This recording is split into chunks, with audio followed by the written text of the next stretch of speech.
Well, pleasant good evening to everyone joining us here as we welcome you to the Lipscomb Soccer Complex here in Nashville, Tennessee. Justin Seaman alongside Noah Severson as we get set for tonight's women's soccer matchup between the A-Sun and Conference USA. Lipscomb enters tonight's matchup 2-3 overall. They will take on the Florida International Panthers, who are on a two-game winning streak, entering at 2-2. Welcome here into the broadcast center here at the Lipscomb Soccer Complex. And Noah, this should be a fun matchup this afternoon, evening, as we move into the evening here. And beautiful weather here in Nashville, at least so far. 82 degrees. We're going to knock on some wood that we don't necessarily have, but we do hope that we're going to get some good weather throughout. Had some showers around. Showers might be okay. We just don't want any of that other stuff, lightning or thunder. So we'll see. But we are about ready, set to go. And Noah, this is a big matchup. These two teams played last year down in Miami. Florida International and Lipscomb. Up here, and this Florida International team on a two-game winning streak. Well, and they'll know what Florida International's playing style is. They obviously went up against these players last year, but I will say these Panthers, at least on paper, are a lot better this year than they were last year. And so if Lipscomb is expect another thing coming, and I'm interested to see which Lipscomb team shows up, right? Last Sunday, a really disappointing. Blew out Alabama State earlier this week, 8-0. And so I'm really interested to see if that team kind of shows up today and if head coach Kevin O'Brien will like what he sees out of the attack here from these Lipscomb Bisons this afternoon / this evening, I guess, as we move towards 5 o'clock. Exactly. And Lipscomb did open up the home schedule with a win against Tennessee Tech. You kind of circle on it. They also had a loss to Mississippi State, which that's obviously going to be a tough game to play. Florida International, FIU, the Panthers, though, they're picked number 10 out of 11 in Conference USA, but you mentioned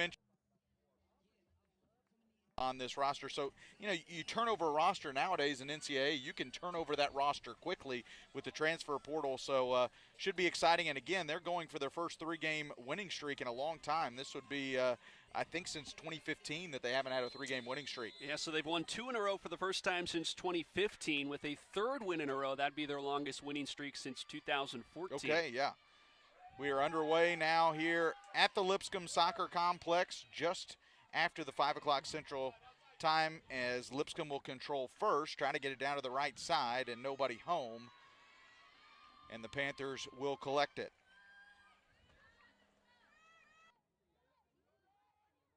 Starting lineups, no Molly Grant in the starting lineup for Lipscomb. She's got the most career not dealing with any be coming off the bench. The Lipscomb team, they've got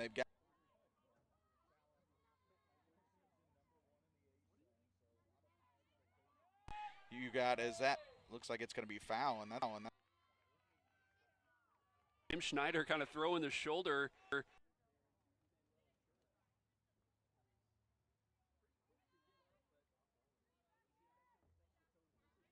National wants to be kind of aggressive physically and impose their will on Lipscomb. I believe that's going to be Carapazza who's going to take the kick there, just a few feet outside the box. This is a great spot. So first real golden opportunity. Sends that one high, so a good early opportunity for Lipscomb, but can't get anything working. Yeah. Has got a great leg, and so you say to yourself, why not let her go for goal there? And if you're a touch steep, it's okay. They'll have to set it for a goal kick, and we'll try to push it back down. Just underway here from the Lipscomb. The Lipscomb.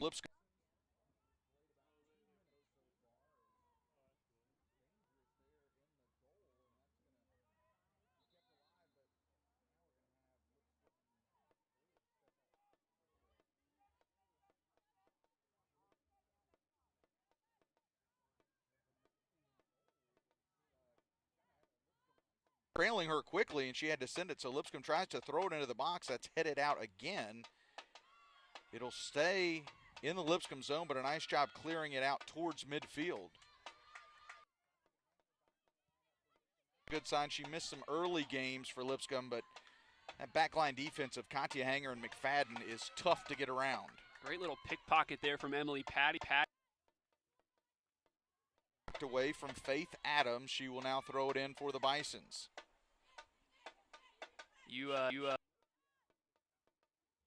That lost to Idaho State, and you really felt her absence in that game. They really could have used a fantastic back there, but you put Hanger with her, and those are two big space. Out. Have not really seen FIU get it into the offensive zone yet. Lipscomb's done a good job here. And that's when they're at their best, right? They just kind of wear you down. They keep possession. Their passing is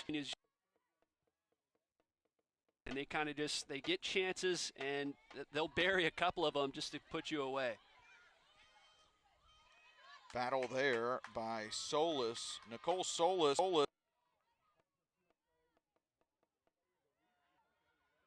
She had a hat trick in last game against Southern for FIU, so that Kevin O'Brien and the rest of that coaching in that win over Southern, they've certainly got her circled on the scouting report, and there's no better back line in the ASUN to be able to deal with a premier goal-scoring threat than the Lipscomb back line. And I'll go ahead and apologize on the front end, especially to any FIU fans or parents watching. We will do the best with our names here for FIU, but a lot of international players and a lot of unique names that we will do the best to pronounce, so forgive us if we say it wrong. It is not intentional, as that one's going to be kicked out. Shelby Kraft, ASUN preseason Defensive Player of the Year, as Lipscomb will try to get the ball in transition. Nicely picked up, though, that time by Kaio. Logan McFadden, one of the aforementioned top defenders back there for Lipscomb. Hanger diving there to knock that one out of the way, and Lipscomb will control momentarily.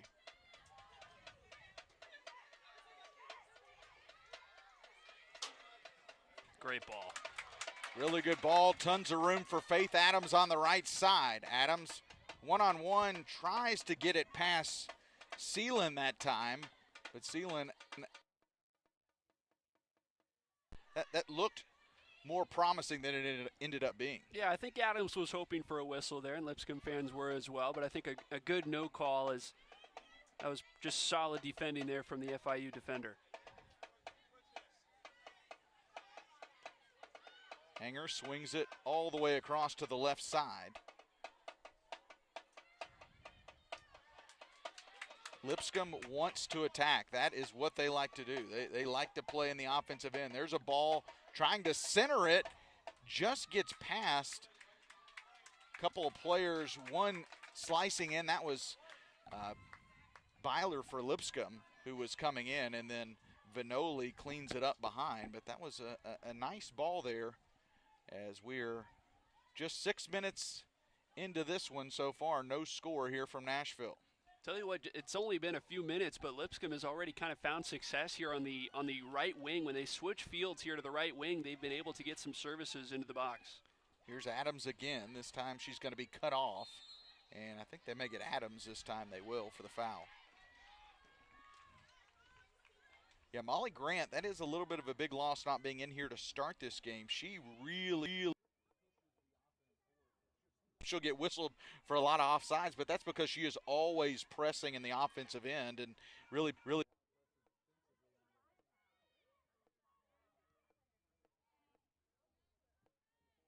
kind of puts more of the offensive burden on up filling that forward spot as well. It's McFadden jumping into the offensive zone. And or be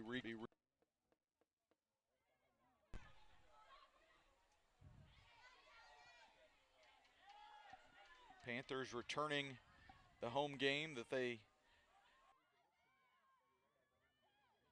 Lipscomb won that game 1-0 against FIU's. There's one in the corner, centering it in the middle. Nobody home for the Panthers. Pretty good ball there. They just couldn't get anybody in the box there to help out, and that one's going to be out of play. It'll be Lipscomb ball. Yeah, that whole sequence was facilitated by Kaio, Chinatsu Kaio, the midfielder from Japan, one of 2 student athletes from Japan. And I got the note prior to the match that both Kaio and Fuji are the first 2 student athletes from Japan in this program's history. So pretty cool that they were able to come to Miami together, and they're both playing big parts for this club. Ball cut off by Faith Adams, back to Hanger. She'll get it to Shirk in the middle for Lipscomb. They'll try to get in transition. Nice ball there. Shelby Kraft streaking down, not offsides, and that'll be a goal. Shelby Kraft. What a shot from deep outside the box on the right side. What can't Shelby Kraft do? She's attacking as a forward there on a gorgeous through ball, and then just a missile over top of the keeper's hands, upper 90. You won't see a prettier goal this season than what we just saw from Shelby Kraft. Unbelievable goal there by Kraft. There right now, I can't remember who had the pass there. They don't have it. 8:17, the time of the goal by Shelby Kraft. They'll work on the assist to see who that came from. It was a beautiful pass, and it was a little questionable from our angle whether she was onside or not, but she was, and man, she launched one. She timed it perfectly, that run. And what did we say, Justin, about this right wing? It had been open. Yep. Lipscomb really getting their first counterattack opportunity of the match. They've controlled possession. FIU had worked it down to the left side. Lipscomb just explodes with that counter, and on a quick early goal to make Lipscomb feel good here in the early going. It was Emanuela Shirk who got the assist, who just touches it there. She had a beautiful ball there near midfield to send it to Shelby Kraft, and maybe a little bit of an oxymoron with ASUN Defensive Preseason Player of the Year, but Shelby Kraft, you and I know she is a fantastic offensive scorer as well. Well, I couldn't believe my eyes when I saw that it was her. That was the furthest player up the field for Lipscomb. But, yeah, I mean, she really, if you played her at forward for the entirety of the match, I don't think you would lose anything. She's one of those players where you could plug her in at goalkeep, and she'd probably be outstanding. So the goal for Lipscomb gives them the early lead here, and they continue to attack. Here There's she Kraft is again. Look how far up she is. And you wonder if they kind of rearrange things a little bit with Grant being out at least initially here and put her more in that forward position, She's midfield. kind of playing an attacking midfield position right now as you see them lined up for this goal kick. I mean, Perry and Byler are the 2 furthest up, but she's really like the spearhead on the point of attack with how far up she is. Ball cut off there, and Lipscomb will again have a throw-in the offensive end. 3 shots here early for Lipscomb, and one of them has hit pay dirt.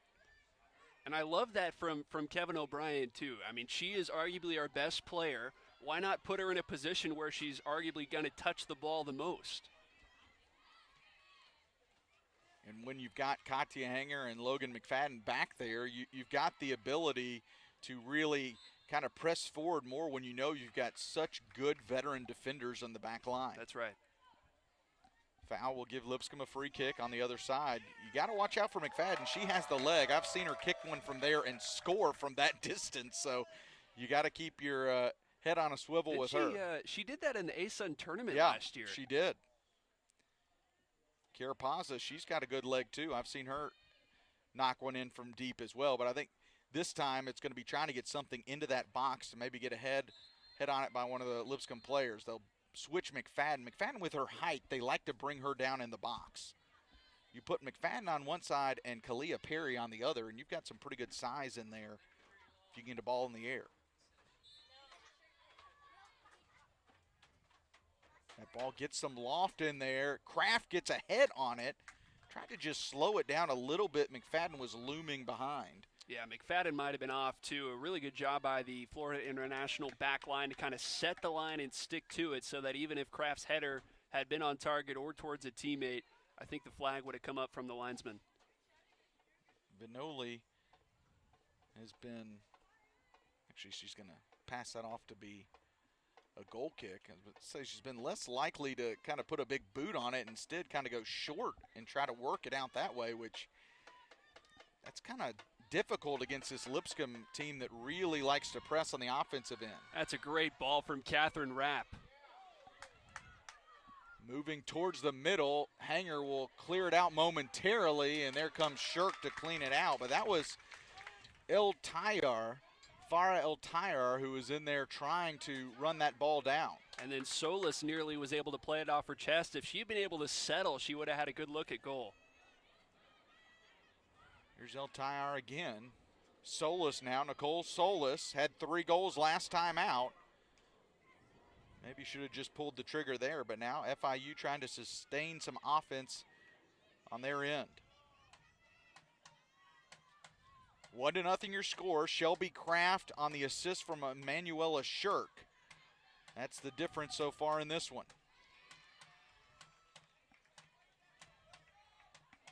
Not a bad crowd here on hand for Lipscomb, even though we're on Labor Day weekend, a holiday weekend here. But it was free admission. It was kind of, honoring all the hard workers for Labor Day. It's good to see the forecast didn't scare too many people off.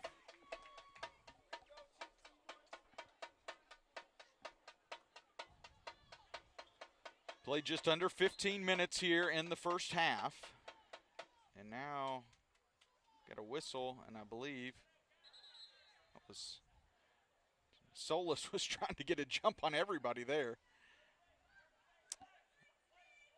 Not sure what the call was. I didn't see it. It was foul, I guess, against Lipscomb. I suppose. I mean, everyone had kind of moved to the right side of the fields, and they were ready for Lipscomb to take the free kick. And then you saw when the head referee motioned that it was going to be Florida International, some confusion. They tried to take that quick kick. It looks like it's going to be back towards midfield. I think it was a foul. I've got it listed on Carapaza. It's now an opportunity for the Panthers. Into the box there, and Hanger, I think that one kind of ping-ponged off of her head. It was a nice job getting into the air that time by Reagan Bridges, and so now should have a corner kick for the Panthers, first one of the night for either team.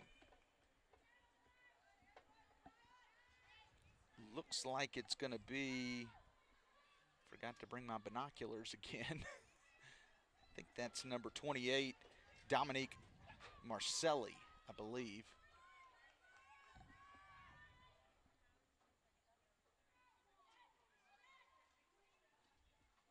Going to put a left foot on it. Into the box, and that one's headed out. It looked like Byler maybe got a head on it.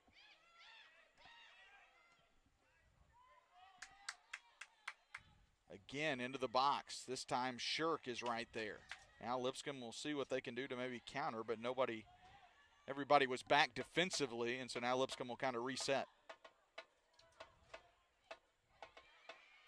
Good defensive coverage, though, that time in the box by the Bisons. Yeah, just a lot of white jerseys, which is what you want. Credit FIU. I mean, some of these set pieces they've turned into credible chances with where the deliveries have been.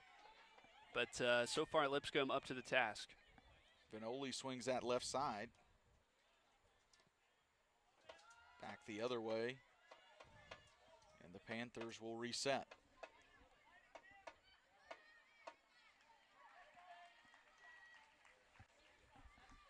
Ball go out of play. Lipscomb will throw it in. Lipscomb entering this contest 2-3 overall. 2 wins against Alabama State and Tennessee Tech. On the other side, FIU comes into this matchup with an overall record of 2-2.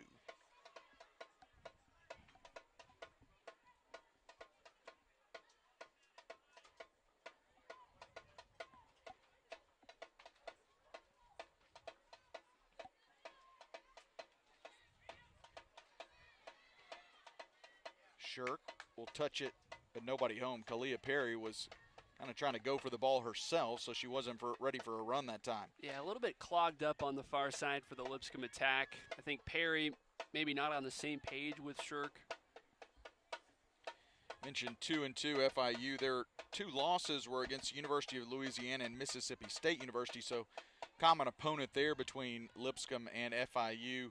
both teams losing Mississippi State, but they have also played a common opponent in the A-Sun, and they had a victory against Stetson 3-1, and that was at Stetson in DeLand, Florida. That was back on August 25th, and then we mentioned their win against Southern last time out.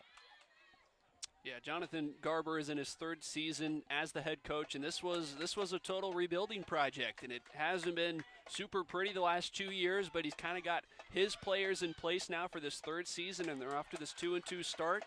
They've already tied their win total from last year. Tried to slip one between two defenders that time, as it looked like it was Adams trying to get it to somebody.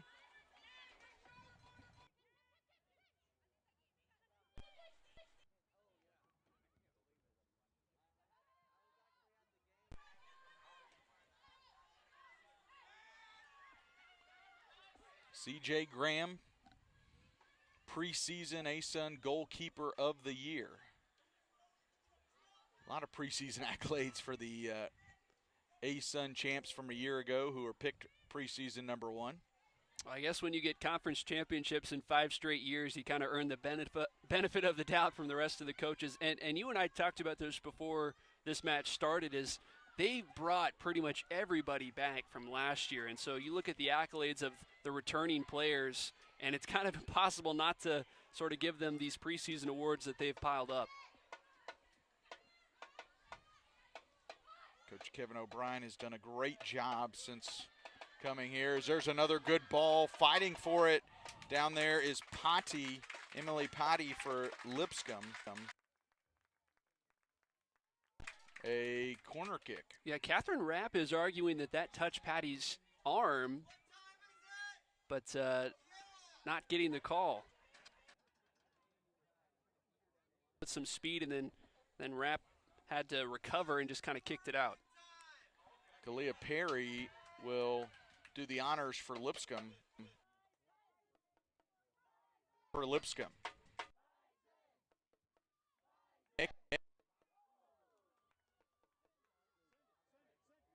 Looked like it was Byler. Another chance for Carapaza. Kind of throws.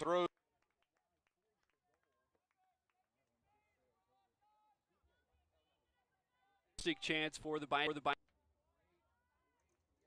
Perry.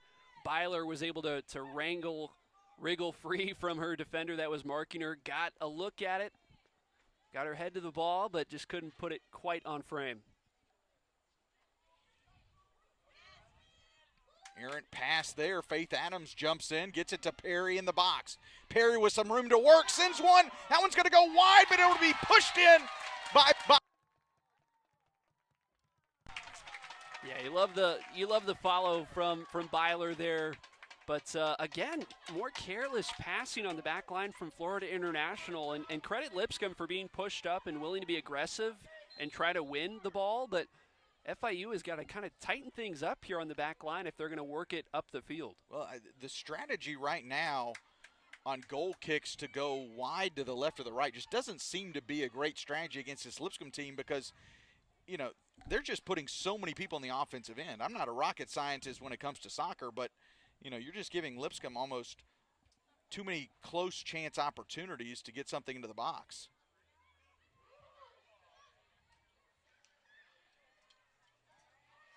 Nice footwork on the far side, really by both teams there. That one goes out to the middle, and really a good touch back by Hanger that time to C.J. Graham, because coming in there strong. We've seen that Farah El Tire strong run that time, but Lipscomb able to get control. And now here's Shirk. Shirk with a little bit of room to work, goes to Perry. Perry just mishandles it and tried to slip it through to Byler. Oh, she had Faith Adams here on the near side with not a blue jersey in the same zip code. And I understand Perry wanting to keep the point of attack in the middle of the field, but I think Adams could have had a great run here on the near side. FIU trying to counter now. 2-on-4, probably not going to work out in their favor, though. Here's Adams, right side, plenty of time and space. Lipscomb will reset. Just about 23 and a half minutes to go. First half action 1-0 Lipscomb. It was a goal by Shelby Kraft on the assist by Emanuela Shirk. Time of the goal, 8 minutes and 17 seconds here in the first half. Foul whistled against FIU, so Lipscomb will get the ball in their zone.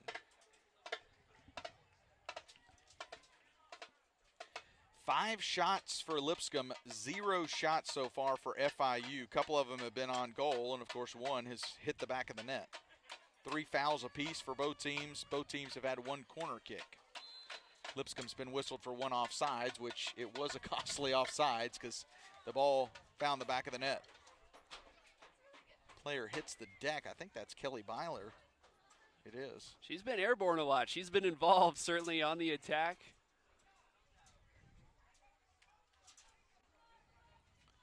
So here's Vanoli. We'll see if FIU continues with this same kind of short goal kick game. Well, look how far up Lipscomb is, too. Right, they're that's right outside I mean, the 18. You're not having defenders are right there at midfield, your back line for Lipscomb. Nice footwork that time by Lipscomb as Patty. There's Shirk trying to get one, slip it through into the box, and Vanoli, one of those, kind of hold your breath for a second. Garber yelling instructions from the FIU sideline. Coach Garber originally graduated from Delaware and got a lot of international experience with coaching, and I saw he's fluent in Spanish and Portuguese as well. And of course, I'm sure that comes fairly handy down in the Miami, Florida area. I'm sure you get a lot of the international flavor down there as it is. We noted at the top, Florida International really living up to their name when you look at how this roster is constructed. 13 international players from 9 different countries.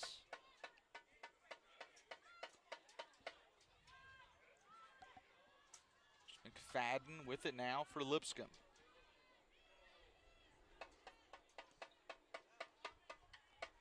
FIU, see if they can mount some sort of an offensive attack here. They haven't really had anything sustained. It's all been really quick attacks. Carapaza will turn it back for Lipscomb. Now Kraft, she's got a lot of room, and she'll move it wide to Faith Adams, who's got a lot of green in front of her.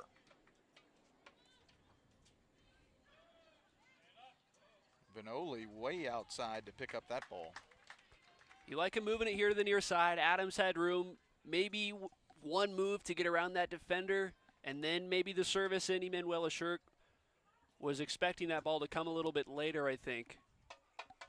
Lipscomb has really liked working this. They just feel more alert. Players.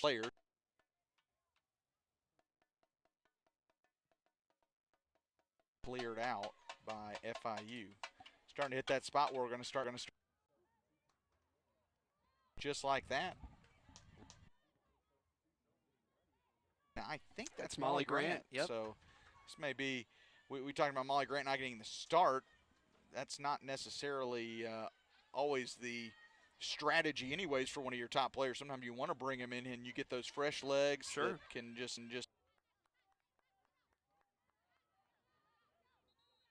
Well, we see that with the men's team too here at Lipscomb, right? Tyree Spicer comes off the bench every once in a while.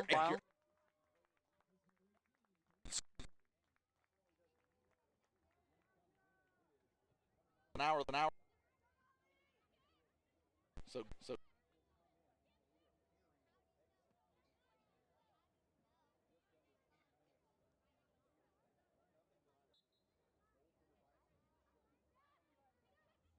Emanuela Shirk.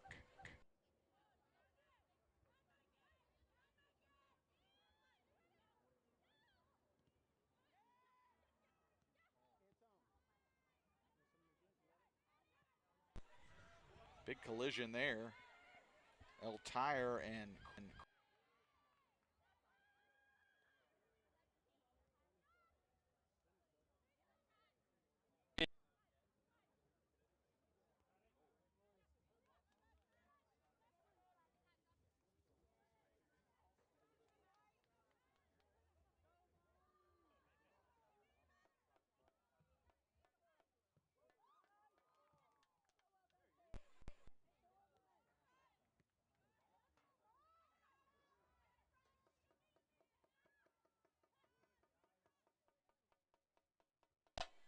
Patty trying to get it up to Molly Grant, who we mentioned just checked in.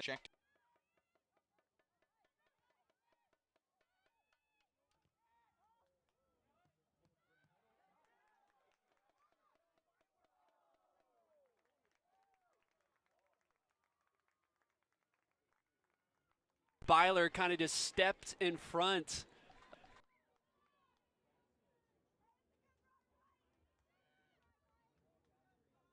from Byler, and a good-looking shot on target.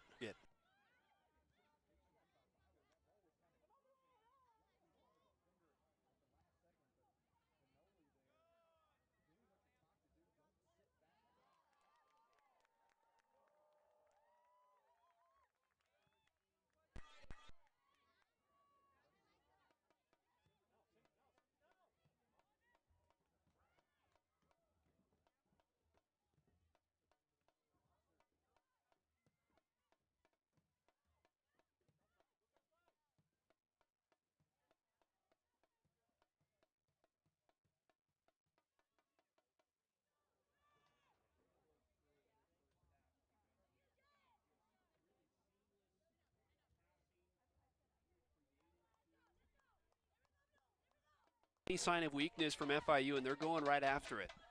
6 shots for Lipscomb, still no shot yet for F.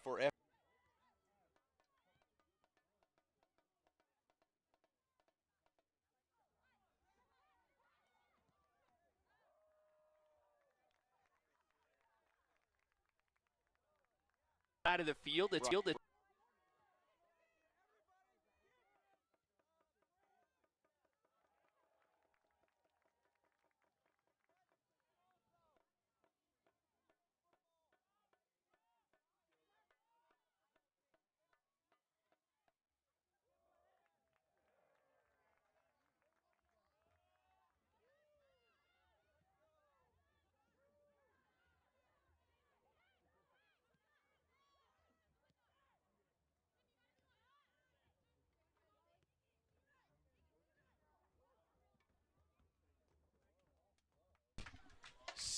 Delinda Seelan, and that'll be a corner kick for Lipscomb now. Yeah, the sophomore from Sweden would like to have that one back. I think she was trying to go at least out of bounds, worst case scenario, and instead glanced it over the end line for a corner. Last time it was Kalia Perry, but she checked out, so this time it'll be Olivia Carapazza.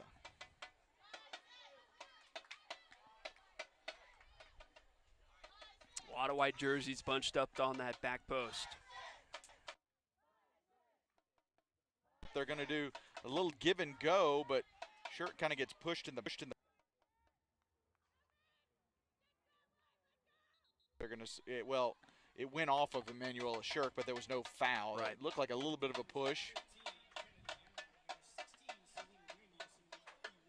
15, 16, and 31 coming into the game for FIU. We'll try to get names for you on that one.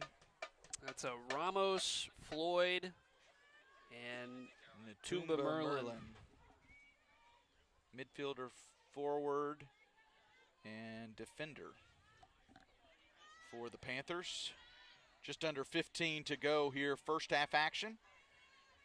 Lipscomb from the ASUN Conference, FIU from Conference USA.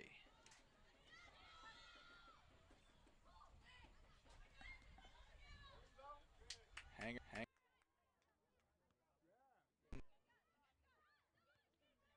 Offensive end for most of this first half. Actually looking.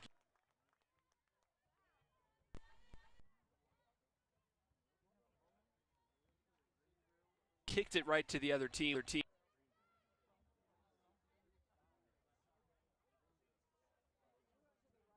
Set it.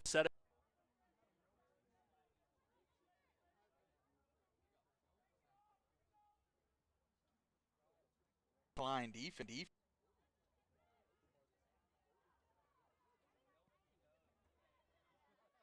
Confidence in McFadden and Katya Hanger.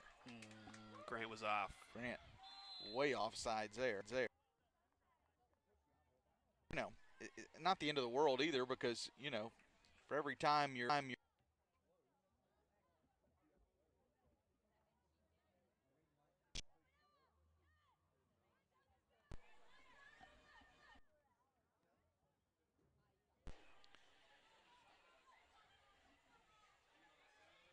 near midfield. We'll see if FIU could sustain anything offensively. Carapazza picks the pocket there.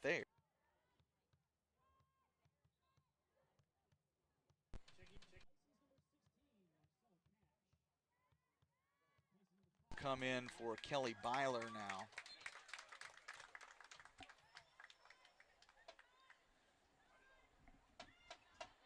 So Lipscomb has utilized a couple of subs here in the forward position, Cash and Molly Grant. 1-0, nice to have, but you know Lipscomb would like to add one here late in this first half to go up 2-0. And they've had chances.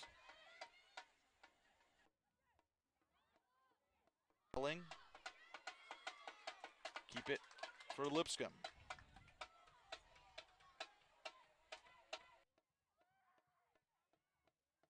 Steidel, nice little touch down there. There's Shirk. She's going to send.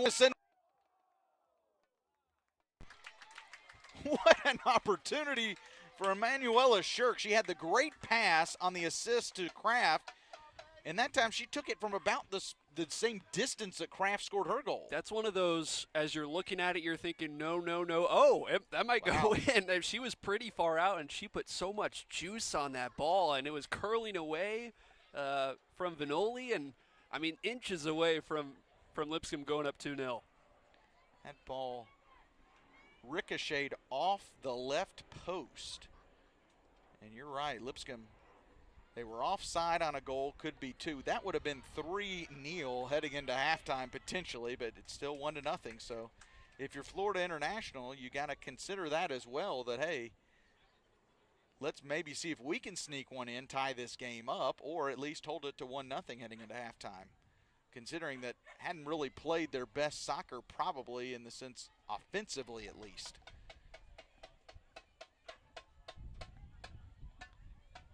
Under 11 to go. Here, first half action from the Lipscomb Soccer Complex here in Nashville, Tennessee.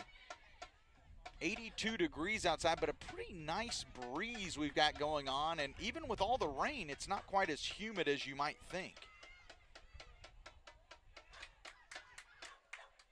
And as the sun continues to go down, I'd imagine it'll continue to feel better and better out on the field for these players. CJ Graham out towards the top of the box. She's hadn't had a ton to do. I like that from Solis, though. I was just about to make the comment, the difference right now is, that's a nice step in from Salen. The difference has been Lipscomb has not let FIU breathe at all in the back. And FIU, meanwhile, has made the decision consciously to stay on their half when Lipscomb has the ball. They're not going to try to pressure, and so we'll see if maybe that changes as the match goes on. You saw Solis go up and make that run, just a challenge, make things a little bit uncomfortable for Lipscomb. Nice touch. Here's Kraft. She'll send a boot on it. It doesn't get in. No, it goes off the post again. That went off the fingertips of Vanoli, and then I think it rolled to the post. Vanoli's going to need some Gatorade at halftime. She has had to work a lot. She's been flying all over, and luckily some pretty good goalkeeping from her has her team down just 1 right now. I mean, we're inches away from this being a 4-0 game, Noah. And we knew Vanoli was the real deal coming in. She had 11 saves on the season entering today. But really some acrobatic deflections and goalkeeping from number 1 there in that red jersey. And I say 4-0, it was really, she had another big save on Kelly Byler. That's right. It was one-on-one, and she saved the ball there. So, I mean, this is really, she is single-handedly keeping the Panthers in the game right now. That one, ricochets off of the head of Marcella. Here's Cash again. Nice little stutter stop there. Cash into the box. She'll get a shot on, and that one goes just over the crossbar. I mean, that was kind of methodical into the box and then gets a great look. I mean, that was 1-on-3, and she made it look like it was 1-on-1. She's just dodging and weaving, and she got her. And a pretty good looking shot. A couple of substitutions. Exit. Well, a Shirk. And I think that's Barbara Garcia coming on for.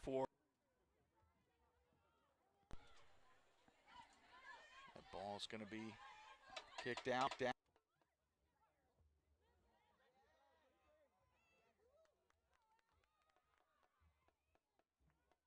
For the Bisons. There's Kraft. Gets one down. Here's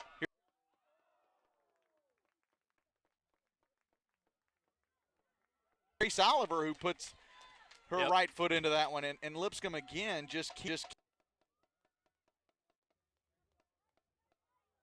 play from Shelby Kraft to create that for her, sliding down, giving her that pass.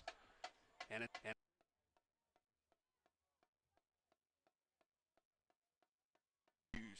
to put FIU defense. Again.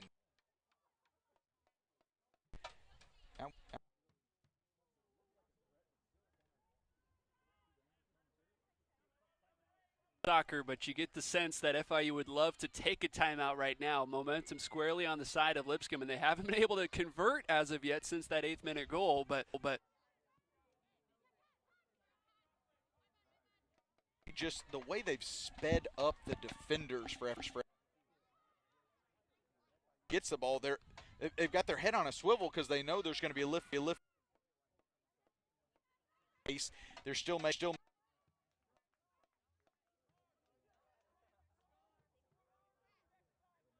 ball, and she'll try to bleed a little this time just to kind of let her team collect their breath. Just the pass.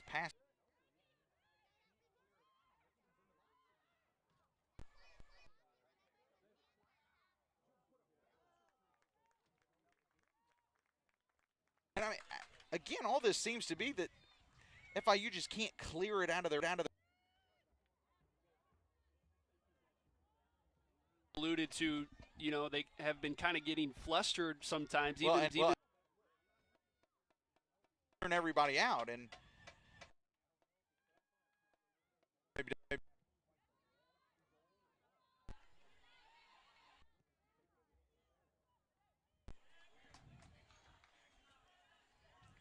5.5 to go.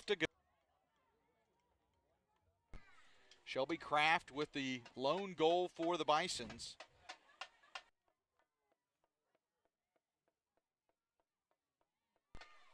Here's Cash.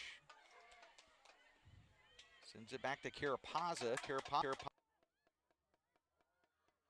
Streaking back to try to get to it was Emily Patty, but that's again all that FIU can do is clear it out.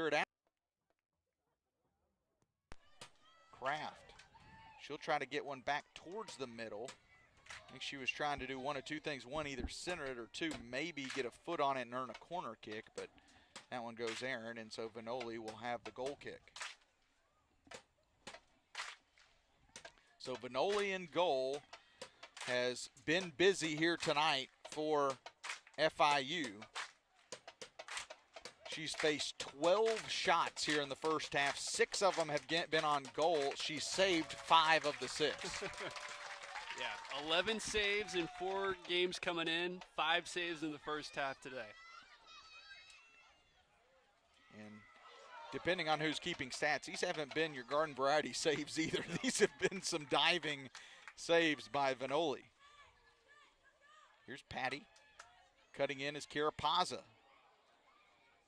That one's cut off, but again, FIU having to commit so many people on the defensive end that even when they try to get something on the counter, there's nothing doing. But that's a mishandle by Lipscomb, and this is a golden opportunity now for the Panthers.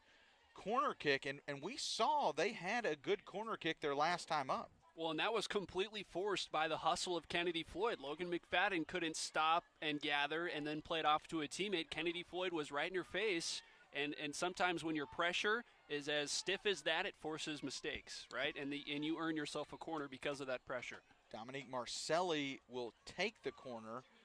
Going to have a sub before that for the Panthers. Panthers have about 4 players at the top of the box who look like they want to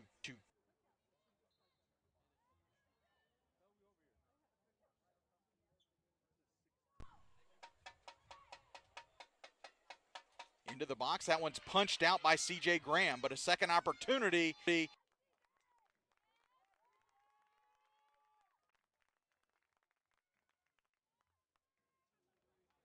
Excellent. And then Kennedy Floyd had a chance, settled it. I don't know if she could have put it on goal with how many bodies were between her and the net, but I think that is still one that she would like back. Now Lipscomb trying for the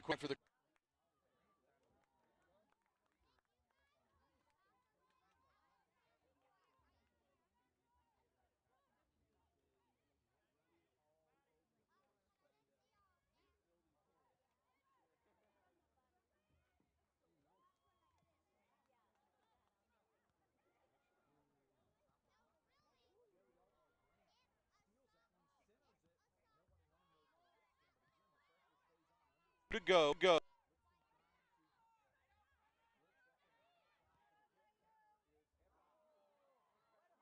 1-on-1, Katya Hanger trying to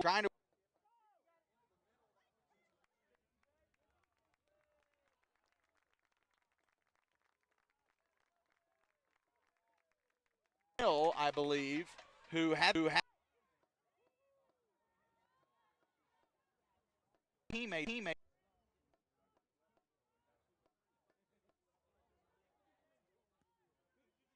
You know, if you replay it 10 times, maybe four, certainly.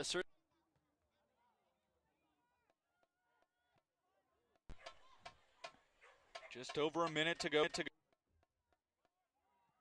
Mount a quick attack here in the final minute.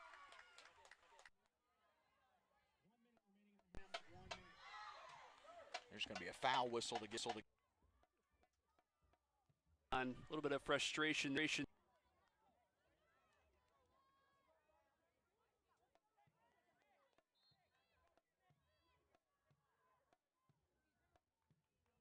40 seconds to go, so Lipscomb will have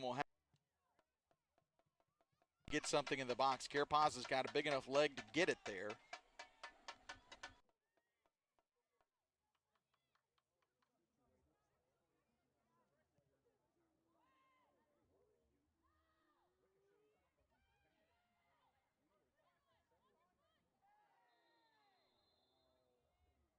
I think it's going to go. Is that going to go against McFadden? Couldn't quite tell if he was.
With the 5 saves, and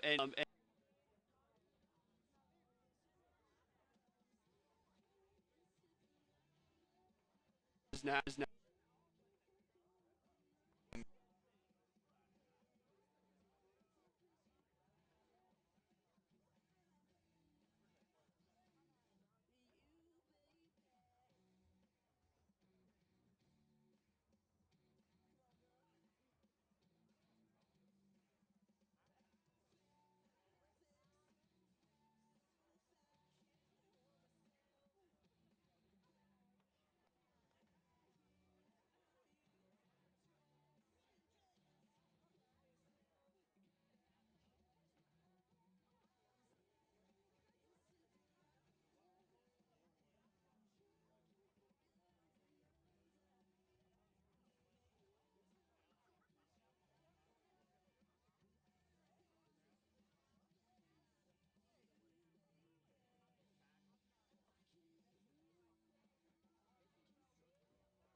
Well, we'd like to welcome everybody back to the Lipscomb Soccer Complex here at Lipscomb University in Nashville, Tennessee. Justin Seam alongside Noah Severson. And Noah, impressive first half by Lipscomb. They lead it 1-0.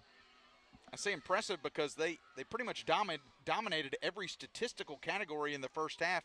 The only thing they didn't really dominate, I guess, was the scoreboard. A 1-0 game. That's still anybody's game, and FIU's got to really build on that for halftime. One of the things that stood out to me last week after the Idaho State game, they talked to head coach Kevin O'Brien, and he was honest. He said, I feel like right now we're playing a lot of individual soccer. We have so much talent on the field, but right now we're not playing together as a team. What I saw in that first 45 minutes was this Lipscomb Bison's team, and maybe they figured it out in that 8-0 win over Alabama State, but to do it against a team like FIU, they figured out how to play as a team, and it paid dividends. That one goal, yes, but so many chances created, and it was everybody, all 11 players working together in perfect harmony to the defense, the midfield, the attack.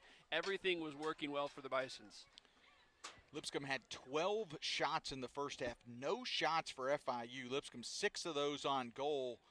5 saves, though, for Vanoli for FIU. I say 12 shots to 0 shots, but that doesn't mean that FIU didn't have a few opportunities. They had a couple of corner kicks, some good looks to maybe get a shot on goal, and if it had, it would have been a high-danger look for FIU, but Lipscomb able to clear it away. But this is one of those games, and we mentioned at halftime, it's 1-0. It could have been 5-0 the way Lipscomb was attacking, but Vanoli keeps them in the game. Well, how about the pressure right off the bat from Farah El Tayar to force the errant pass? It goes out of bounds, and you're just one person running down the field, and you win possession for your team and allow your attack to get set up. That's just individual heart and hustle creating a chance for your squad. And you and I talked during the break what adjustments may be being made, especially by FIU. I mean, Lipscomb, I think the adjustment is let's just finish some of these looks we had. Let's finish them. But for FIU, clearly they could make some adjustments to really change the second half narrative. Yeah, I think these first 5 to 10 minutes are gonna be really helpful in terms of being able to tell what kind of Panthers strategy is going to be implemented here in the second half.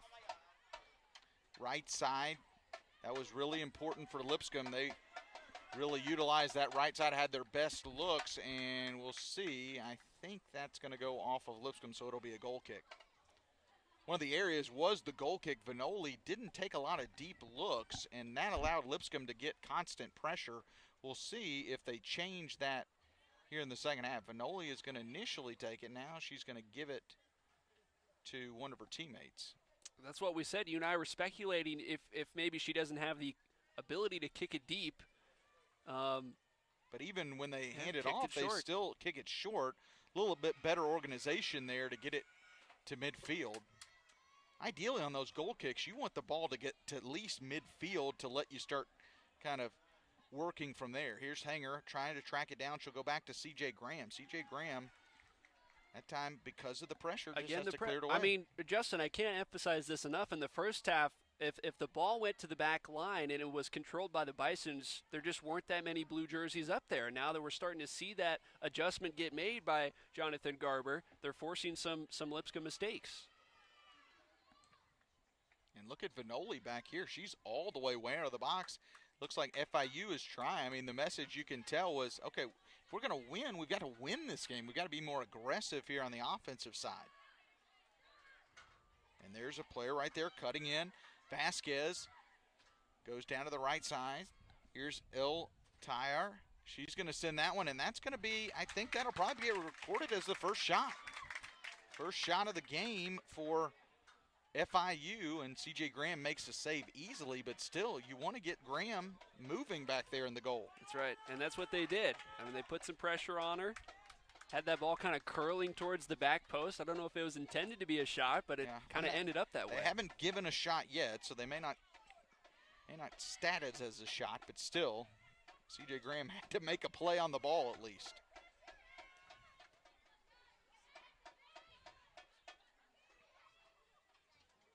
Just underway, second half action. The one goal for Lipscomb came about 8 minutes into this. It was Shelby Kraft from Emanuela Shirk. Ball's going to be cleared away. It'll be a throw in on the far side for Lipscomb.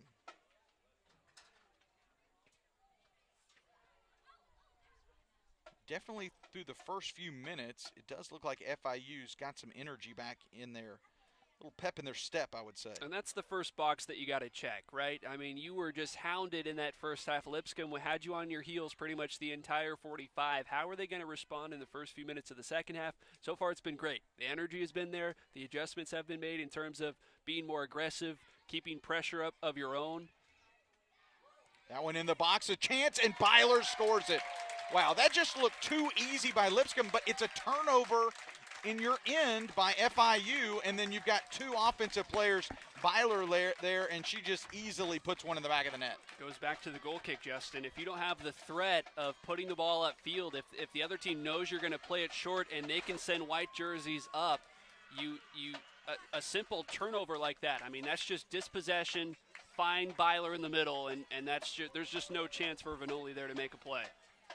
So Lipscomb takes the 2-0 lead less than 5 minutes in. We just got done talking about great energy by FIU, and it's Lipscomb who strikes first here in the second half. Yeah, second goal of the season for Byler, and that one was pretty easy. That might be your easiest one of the year. Assisted by Faith Adams, time of the goal, 49 minutes and 40 seconds. Your Shirk tries to toe the line there, but that one's going to go out of play.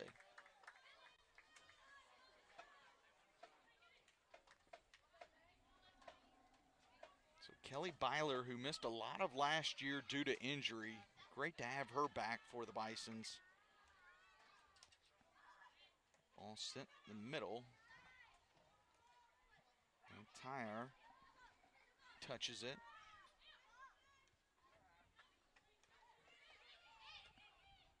Trying a long ball there, and that one cut off by Emily Patty, but still, you like the movement by FIU, more intentional towards the box. Yeah, great hustle there from Solis, and she made a couple nice runs. We talked about her coming off that hat trick for the Panthers in that win over Southern, and we'll see if she can really make her mark on this game. Again, a couple nice runs, but doesn't have a shot yet in this match.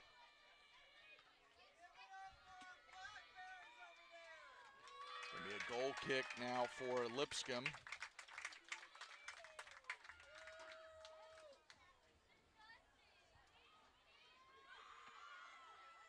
Shelby Kraft, goal in the first half. Kelly Byler, the goal in the second half. That's been the scoring so far in this one, although Lipscomb's had a lot of chances. 7 shots on goal for the Bisons. They still have not given FIU a shot in this game. There was a ball that was in the air that CJ Graham had to make a play on it. Nice footwork there. Here's FIU trying to get something in the middle, and that one, what a play by Logan McFadden, cuts it off, and that one's going to go high over the net. Yeah, that's good on good right there. I mean, Kayo dicing up there to get a shot attempt in the middle, and McFadden, one of the best center backs in program history there to snuff it out. But, I mean, that's good offense, good defense. Shinatsu Kayo had some space, but that door got slammed really quickly by Logan McFadden. A different look when CJ Graham puts her leg into it. Lipscomb gets it up near midfield. Faith Adams was trying to battle for that ball. I'm not sure who they gave it to. They gave it to Lipscomb. I believe it would be a free kick, too, because Adams was getting held at. Yeah, because I thought it went out of bounds off of Adams, but yeah, they give it to Lipscomb.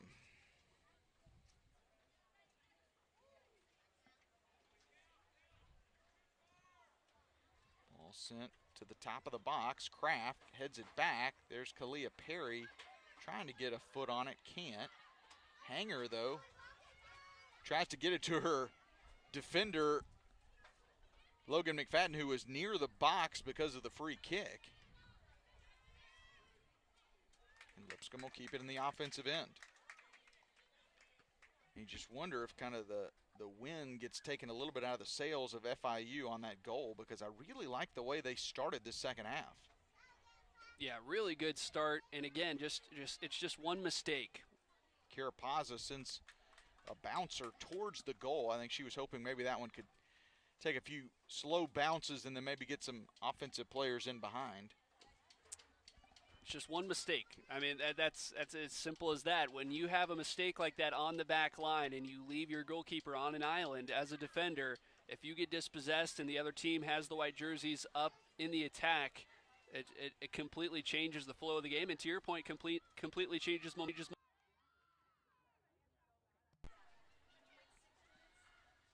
And again, we're seeing a little bit more like we saw in the first half, where early that first 5 minutes, FIU was pressing on every touch by Lipscomb. Now playing back a little bit, and probably some of that just subconsciously because Lipscomb scores that second goal.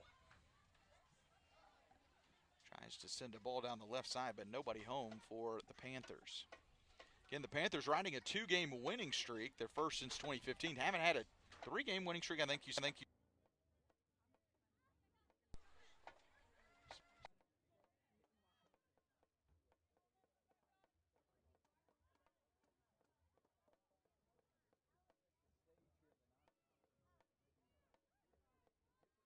Than what's predicted in Conference USA.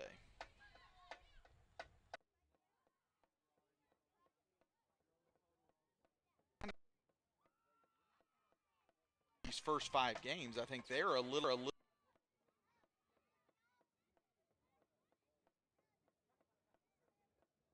And I think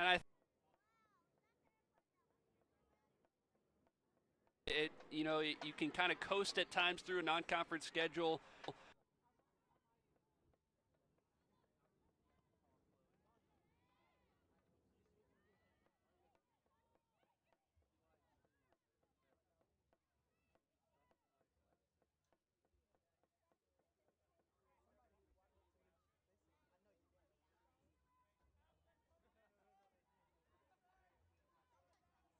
You needed to work on that entire week, and then obviously 8-0 against Alabama State, and a great start so far here in this game.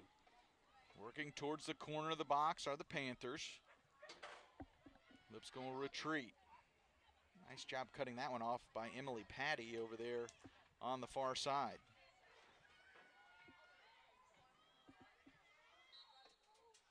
Shelby Kraft a little more into her defensive role there, but we saw her with that first shot by her on the goal was something to behold that she had in the first half. That was incredible. I mean, nothing that Vanoli could do about it. She was on the run. You know, she's sprinting for 100 yards, and then you put that rocket up and in. That was tremendous. Set piece here now, free kick, midway into the offensive zone. Into the box. Nice job heading that one out by Byler. But again, the pressure put on Kalea Perry there, and she gives it up. Shirk using her body to regain it.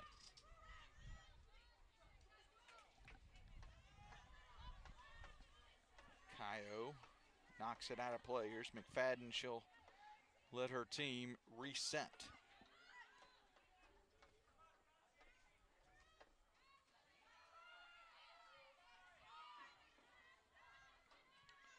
New rule this year in the NCAA, no overtime in the regular season. So you can have games end in ties here without playing any overtime. You're only going to have overtime games in postseason. And I think that's a good change to make because the way these players run and play, and but can leave things a little dissatisfied, sure. Maybe if you think about it sometimes. And to your point, I'm surprised when you look at the games that these teams have played. I mean, Lipscomb, this is their 6th match. Florida International, this is their 5th match. No draws for either team so far. It's been a win or a loss every time, which is more than can be said for a lot of programs in college soccer. And you wonder if that's a little subconscious too, because now teams know that, hey, if we don't score here, it's going to end in a draw. I mean, before you knew, okay, let's maybe let's tighten up the defense a little bit. Let's get to overtime, and then we can but not anymore. Unfortunately for Lipscomb fans, that's not how the Bisons operate. No. They are never satisfied with just one goal, and then we sit back and play defense the rest of the time, just try to dribble out the clock. They only had one draw last year in 21 matches, 15 wins, 5 losses, the 1 draw. And so you're treated to a full 90 minutes of entertaining soccer when Lipscomb's on the pitch.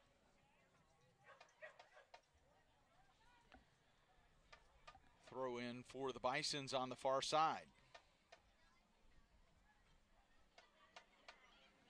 Can't say enough, too, about this weather, too. We are really blessed right now because as I was driving in from south of Nashville, you could see clouds everywhere, and you could even see rain falling at spots in the Nashville area.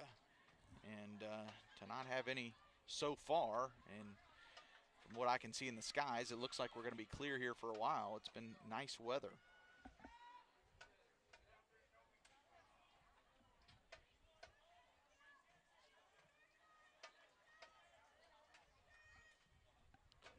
Vinoli will survey, and this is, again, this has been, I'd say if there's been an area where they've really struggled, it's been back with the goal kick, and that was actually a pretty good job. We just haven't seen that. Just kind of clearing it out. It's been the Achilles heel, and they were able to survive it for the most part in the first half as Perry gets a nice run here.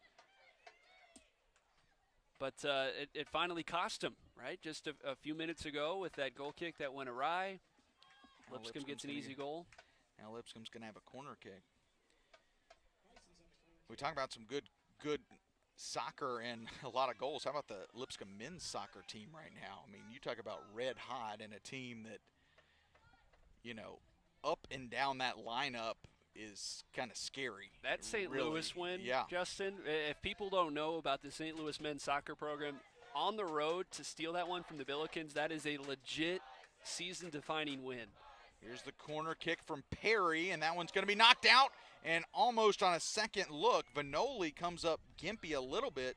She punched at that one. It looked like Lipscomb might have another opportunity, but now it's cleared back. But going back to the St. Louis win, that may have propelled, and it may propel Lipscomb into the top 25 because of the way this Lipscomb team is playing. Yeah, the last I saw, I know at least in one poll they were number 23. I think they were 30th in another. That's going to be another big-time matchup, Battle of the Boulevard this week at Belmont, at ES Rose Park. That's going to be a lot of fun.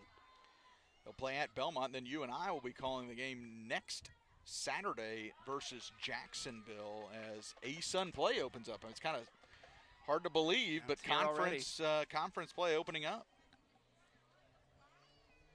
But if you're a Lipscomb fan, fun times here at the Lipscomb Soccer Complex it's always fun when you've got the men's and the women's team in any sport that are kind of at the top of their games. And this year, both of them expected to be at the top of their games. I mean, how spoiled are Bison's fans that last season both the men's and women's teams hosted their respective conference tournaments.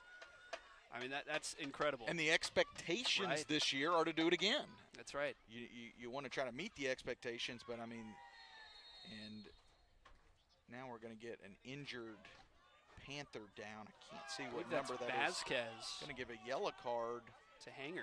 I didn't see what happened, but she's like grabbing a lower body collision there as they kind of both went for the ball, and that's why you heard the displeasure from the Lipscomb fans as they thought that was kind of just a 50-50 ball that ended up the way it did. They do stop the clock. Coach Garber going to trot out.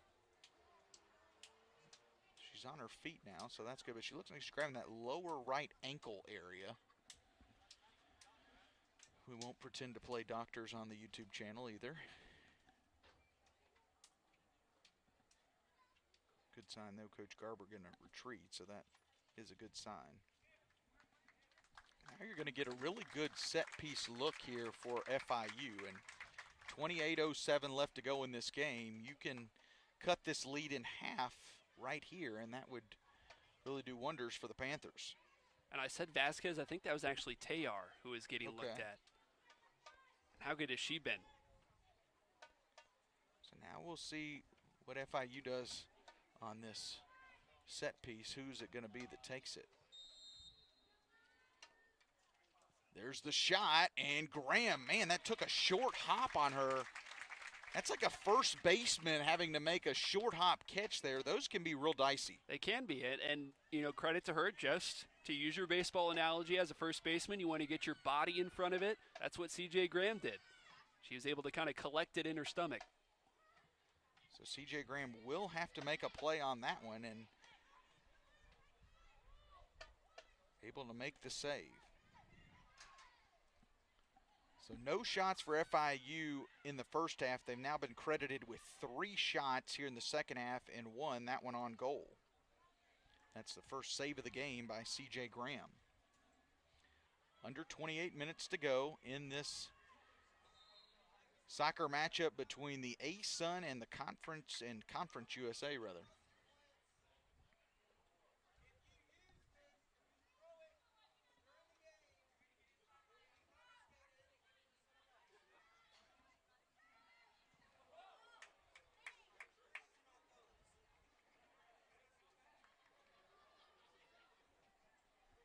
Lipscomb with the throw-in on the far side. Lipscomb, we mentioned it as there's trying to get Shelby Craft loose. We mentioned maybe a little bit of a strategic move by Coach Kevin O'Brien to not go with Molly Grant in the starting lineup and kind of moving it. Again, we're not experts in the alignment. We don't pretend to be experts, but looking like they're moving Shelby Craft up a little bit more to be involved in the offense and paid off early in the first half. Yeah, and that's what you can do in the non-conference. You can play around with things, and credit Coach O'Brien, because if you have, a 2-time preseason A-Sun Defensive Player of the Year, most coaches it's Sharpie. You're going to play where you're going to play, and you're not going to mess around with different looks and different alignments, but this could be something that we could see later going into conference play. Shelby Craft move up and play more of an attacking role. You're certainly not worried about her getting tired, running around more. She seems to never get tired. Marcella Cash and the aforementioned Molly Grant checking in now, and this is about the time they checked in the first half as well. So maybe the women's soccer team taking a little bit of a page out of the men's soccer team, because that's what we talked about. That's Lipscomb's kind of #1 striker, Tyree Spicer. That's what he does. There's one that gets past, and that's a goal. C.J. Graham scores that. That one gets past C.J. Graham, and I'm trying to see who scores that for FIU. As I believe. Wow. That happened so quickly. I was about to compliment Amparo here on the near side. That was that Catherine Rapp?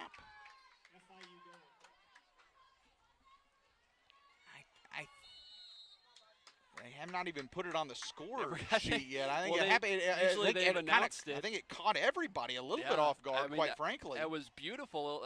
Just the passing on the attacking third, and then suddenly, FIU's down a goal. I thought it was maybe Tayar or Vasquez who had the final foot on it. I think Cayo maybe had the little pass back, I want to say. Either way, we've got a whole new game now, 2-1, back to a 1-goal game. And not sure if everybody, including us, fell a little bit of asleep there. Yeah, so far it hasn't been inputted into the stats, but everybody at home watching on YouTube can just hit the 10-second They're going to give it to Catherine Rapp. So it was Catherine Rapp with the goal. Time of the goal, 64 minutes, 26 seconds. So under 25 minutes to go now. It's a 1-goal game. Catherine Rapp cuts this lead in half. And they gave the assist to Vasquez, and it was her little pass back, unselfishly to kind of just dump it off to Rapp, who was making a perfect run that allowed that goal to happen. So now we'll see what the response is from Lipscomb. A little more energy, though, from the Panthers after that goal. Well, and with that goal, Justin, they continue their streak. They still have not been shut out all season long. And that was something that C.J. Graham and this Lipscomb team was excellent at last year, shutting out opponents. If my memory serves me, they were #1 in the A-Sun in that category. That one sent back to C.J. Graham. And C.J. Graham made a dive, but that ball, that happened so fast, there wasn't too much she could really do to try to stop that one either. Right. That was just a better play offensively by Rapp and Vasquez. And we saw flashes of that ability for quick passing, for the attacking sequence to kind of move rapidly and catch a defense off guards. We saw flashes of that in the first half, and that's why I was encouraged by the Panthers' performance in that first half. When they did get the ball into the attacking third, they usually made the most of it, and we saw that time they finally were able to convert on that Rapp goal. Benoli will pick the ball up, and now she's motioning for her team to clear out. And I think this is a good sign because that's where they've had their problems. And Benoli shows she's got a leg to get it out there. Again, must be something strategically that's what FIU wanted to do, but it was not working in the first half to not send those along. Now Lipscomb will try to get going in transition. Here's Molly Grant. She'll send one towards the goal, and that one short hops a little bit on Benoli, but she's right there. And Benoli's got good hands. Even though she's had the ball bounce around a few times, she's made some good saves. She's always in the right position. She knows where to be, which I think is more than half the battle, honestly, for a goalkeeper is where do I need to be in this second? And that changes from moment to moment depending on where the ball is, depending on where the attackers are. But, yeah, just really high IQ, and you can tell that she's a veteran, right? A senior, she's played a lot of soccer, and that comes through. Here's Kelly Byler. Reverses course, sends one down the left side. And that one's going to be sent into the box. It's going to get past, and it'll be a goal kick. Shelby Kraft was looming on the backside as that was a nice ball touched there by Angela Steidel. Yeah, good service from Steidel. She cut it upfield so that she had more of the field to work with. And a good ball in, and Bisons get a corner out of it. Olivia Carapazza will be making her way over for the corner kick for Lipscomb.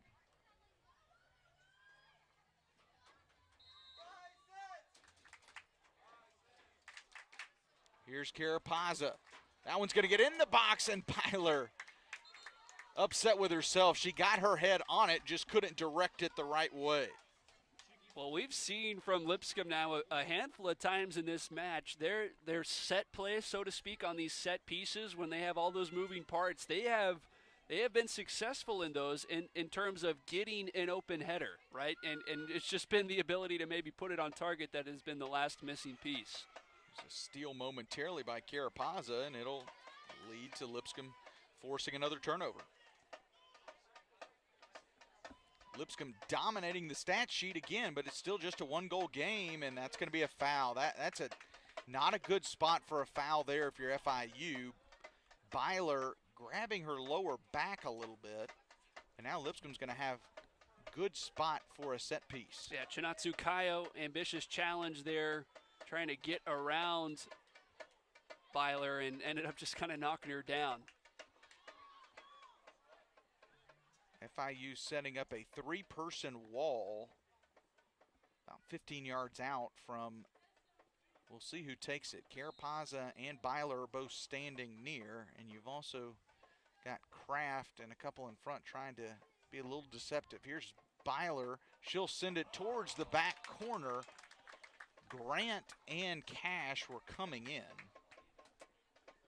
That's how you draw it up. I mean, that's another wonderfully designed set piece play there from Lipscomb, and the whole playbook has been opened.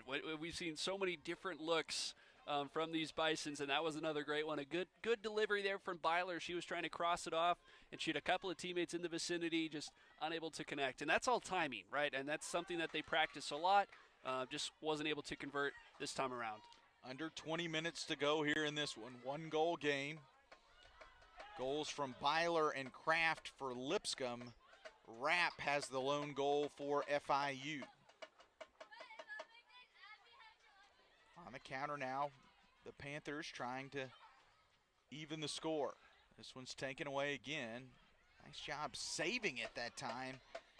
Over there was Grace Oliver, and in the corner now, gonna get Lipscomb. Yeah, I think that was Patty that maybe put a little too much of her shoulder into the Panther, knocked her down. I think that was Rapp, actually, who kind of went tumbling.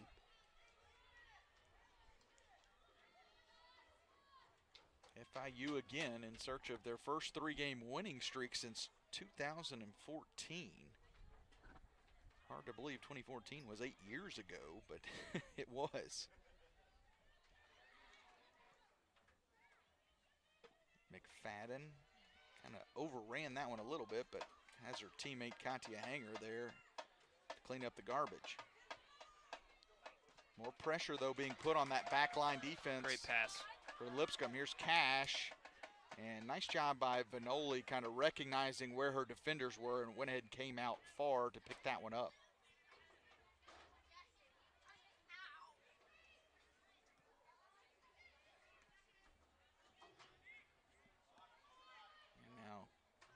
McFadden going to touch that back. That gets a little scary there when you got forward coming in, and C.J. Graham, all she can do is just punch it out. That's all trust right there, right? You got someone barreling down in on you.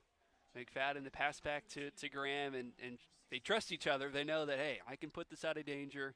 We'll reset, give them back possession, but that's okay because now we got more of our teammates back to help us.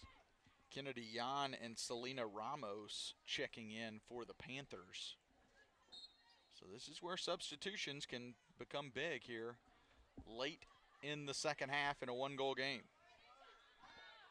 Grant pressing down, but that one will be touched back to Vanoli. Yeah, I did not think that fitness was going to be an issue for either team. FIU was supposed to play Miami this past week. They ended up not playing that match. It got postponed. Lipscomb, meanwhile, they did play, but they played Alabama State, and they got to rest their starters for pretty much the entirety of the second half. And so we should see both teams pretty well rested here coming down the stretch. Here's Shelby Kraft. Heads it. Cash trying to get a foot on it. Can't.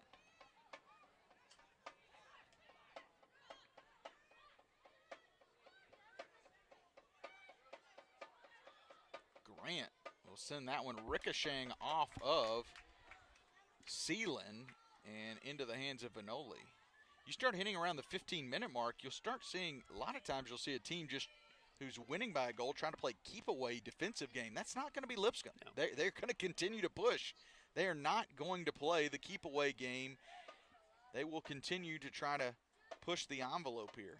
And I wouldn't go so far on the other side of the spectrum as to say that they are recklessly pushing forward. It's all with a purpose. They do keep possession, but they're not going to sit back and pass it around either. So it's with a purpose, right? They're not going to throw everybody forward trying to rack up goals, but they're not going to bring everybody back either. They're trying to be sound and technically, just be within themselves. They're not going to change their plan, just because, the score is the way that it is.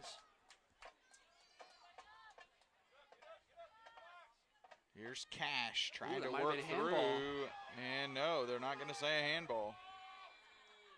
They got the old adage, sometimes a good offense is a good defense. Well, sometimes a good defense is a good offense for Lipscomb. That's kind of what they think. They'd rather kind of keep that offensive pushing. And, when you've got Hanger, McFadden, and Steidel on your back line, you feel comfortable continuing to press forward even with the lead late in the game. Byler, I think Byler was expecting Steidel to come up. She's looking at Angela, and Angela not making eye contact. So I wonder if she's maybe winded a little bit.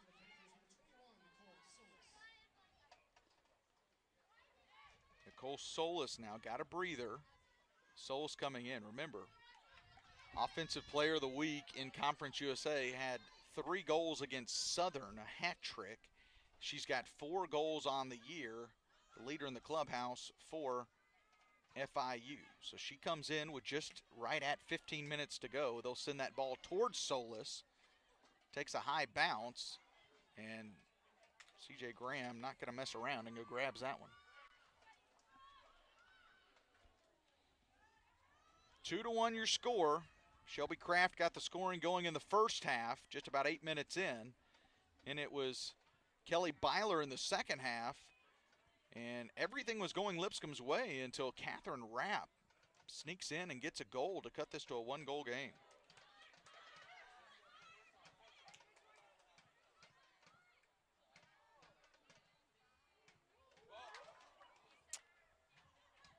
That one is going to be taken by Carapaza.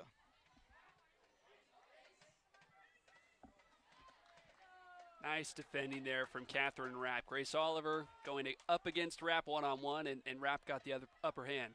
And I want to make a correction. They have changed the stats. They've actually now given the goal to Nicole Solis. So Solis picks up her 5th goal of the year. As they're taken down, and Lipscomb's going to get a great look here. Could get a card as well. Byler taken down just outside the box, and she will.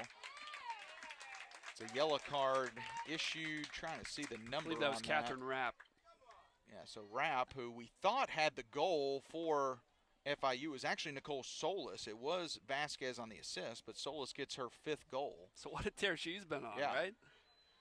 Hat trick against Southern. Now she picks up a goal against Lipscomb as well. Now 5 goals on the season. Lipscomb setting up similar to what they did on the last set piece. We'll see if they go back to the same look or try something different. That's pretty much the exact same spot. It's a big wall. That's about, I think, 5 players in a wall there. So Lipscomb probably going to touch this to try to get a better look. They will touch it. And just went a little high that time. It looked like, was that Byler who kind of touched it to herself almost, or was that Carapazza who touched it to Byler? I think Carapazza kind of flicked it to Byler, Yeah. who was able to then turn and. Another sub for FIU.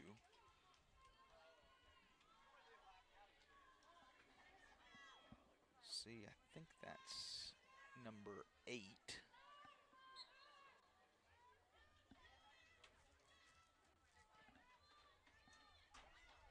So FIU continuing to go down the bench here with under 13 to go. Graham will touch it. You think she's going to touch it and then pick it up. That's where the goalies can burn a little extra time, a few extra seconds.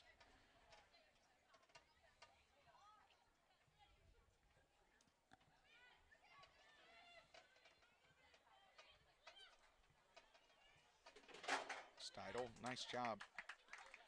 Ricochets it off a defender.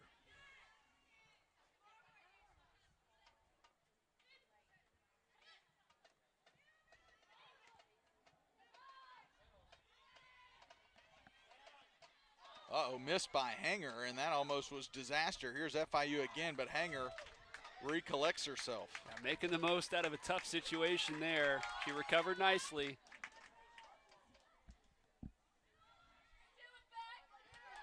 Here's Emily Patty on the far side now. Gets a touch. Molly Grant was trying to just slow it down, but maybe a little too much there. Will be Lipscomb possession, though. Now you're going to get Kalia Perry checking back in. Emanuela Shirk and also Faith Adams. So checked out earlier in the half, and now they're coming back in. Yeah, good minutes there from Grant, from Cash, from Oliver as well. I really like Marcella Cash. I think she's going to be an important player this season. Obviously her first year as a Bison, but you know, as she gets more comfortable within the system and builds more chemistry, I think she's going to be a really good player. She's so strong as well. I think I had heard that family comes from a bodybuilding background, and she has got a strong physique. Under 11 minutes to go, Lipscomb with the 1-goal lead. Lipscomb trying to make it back-to-back wins at home.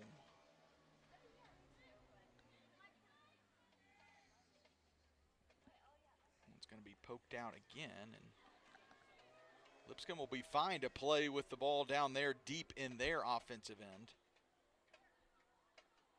as the clock continues to bleed down as we're approaching under 10 minutes to go in this one. Remember, no overtime, so if this game's tied at the end of it, that's what it'll be. But right now, FIU just looking for that equalizer.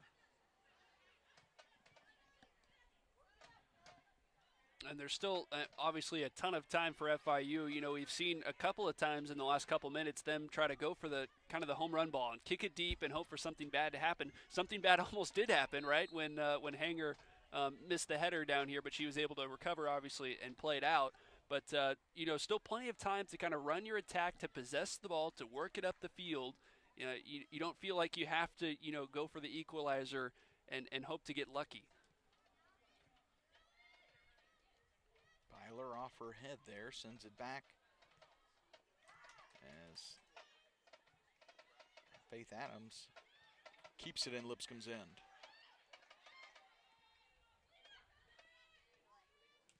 Here's Steidel, steals that one away. A little mishandle by FIU. Steidel's going to be cut down, and that'll be a foul. That's going to be another card, a yellow. Number 16, that's going to be a yellow card against Selena Ramos.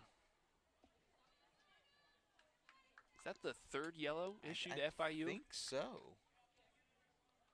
Carapazza will be setting up for the free kick.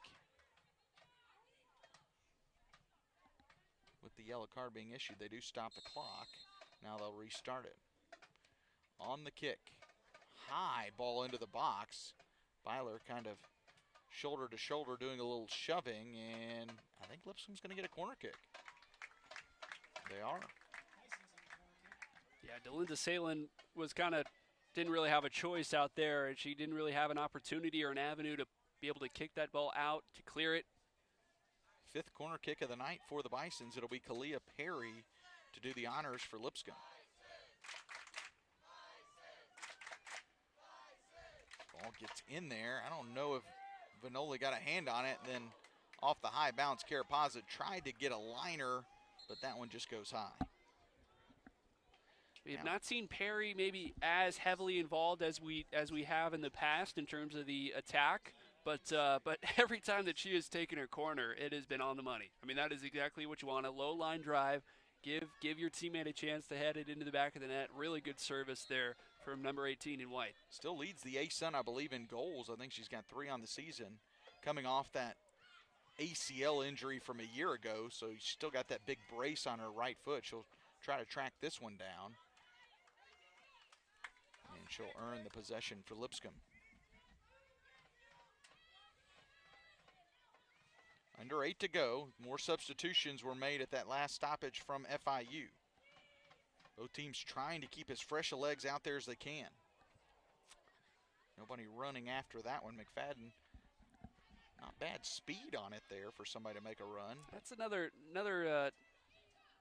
chance right there that both Byler and Steidel were not on the same page. They thought the other was going to make the run.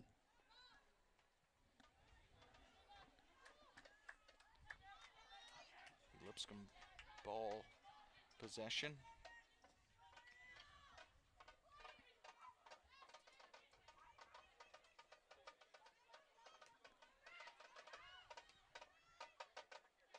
McFadden trying to get a ball to Perry on the run, but can't get anything there. Under 7 to go now. Time starting to become a factor for FIU now.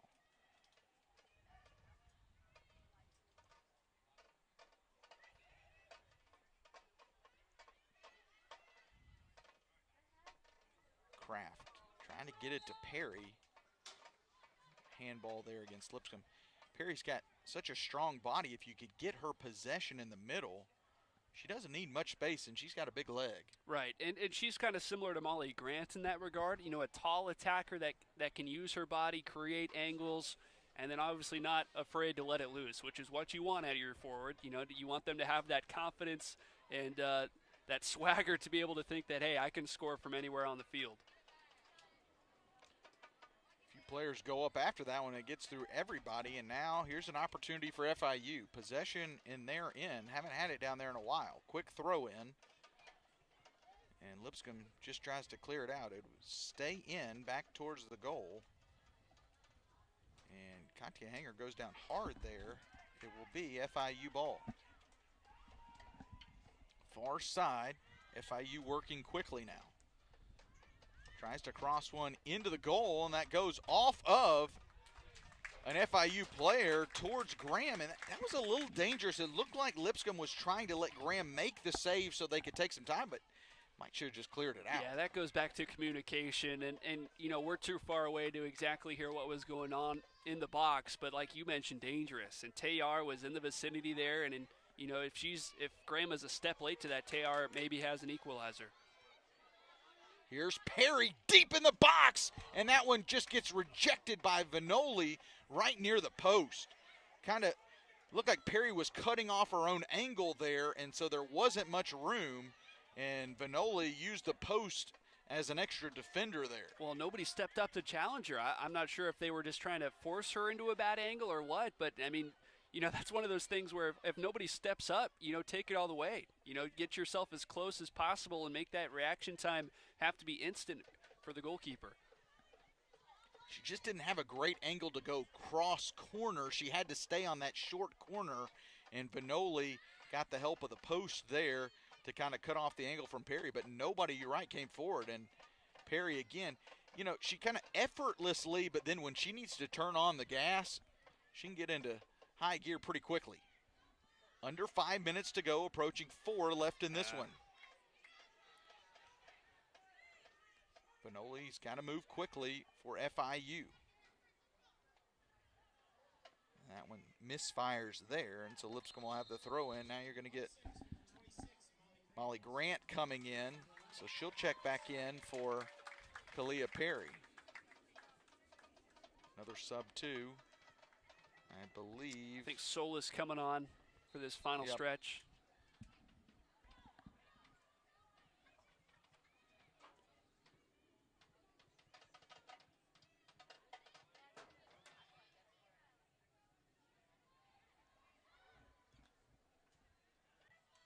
Here's Grant. Heads it back towards the middle, but nobody there for Lipscomb. Hanger comes up. Big body there, and gonna have FIU down. Player down. No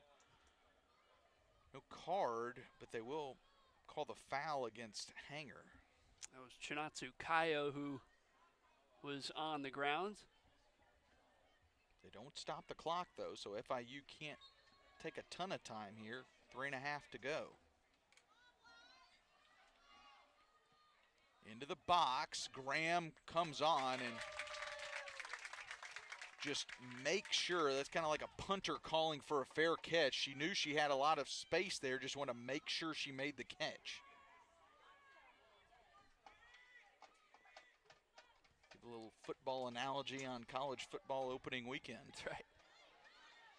Yeah, that free kick for Vasquez, I think you want it a little bit softer, right? I think you want to at least cause some chaos in the box, and if Lipscomb clears it, they clear it, but you don't want to place it too far forward that Graham can just pick it up. Yeah, you need a little pinball action or something to go on in the box. 2.5 minutes left in this one. Lipscomb holding on to a 1-goal lead over FIU. The Panthers trying to extend a 2-game winning streak to 3. Lipscomb trying to win back-to-back home games here after beating Alabama State last time out here at the Lipscomb Soccer Complex. Hanger touches it back. Graham will send it back towards midfield.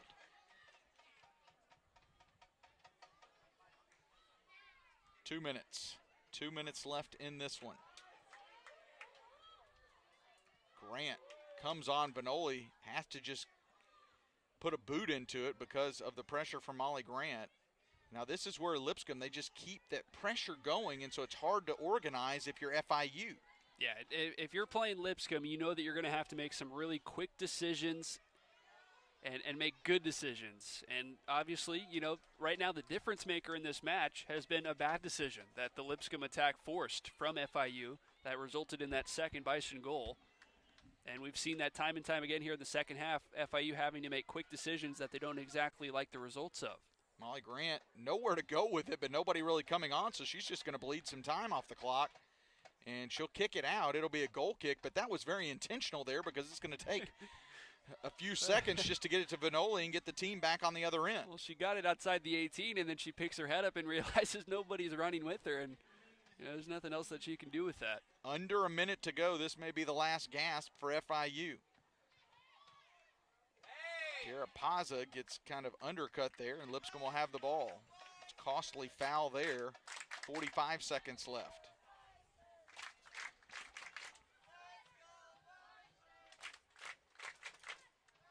So Lipscomb trying to hold on for this win.